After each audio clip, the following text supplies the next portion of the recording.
एक गांव में एक लोहार का बेटा रहता था। बचपन से ही वो मेहनती और चालाक था।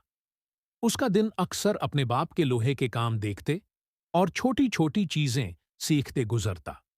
गांव वालों को अक्सर उसकी शरारत और तेज दिमाग की वजह से हैरानी होती। एक दिन गांव में एक बड़ा जादूगर आया जो लोगों को डरा रहा था और उनके काम बिगाड़ रहा था। लोग डर के मारे घरों में छिप गए, लेकिन कोई भी उसका सामना नहीं कर रहा था।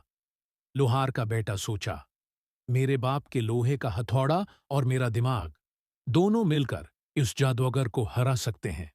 उसने मेहनत जमा की और जादूगर के सामने खड़ा हो गया।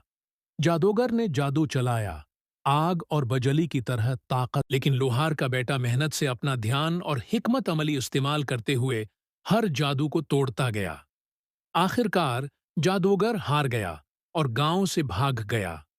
गांव वाले हैरान और खुश हो गए। उसकी मेहनत और चालाक दिमाग की वजह से गांव बच गया। सब लोग उसकी तारीफ करते रहे और उसे मिसाल मानते रहे।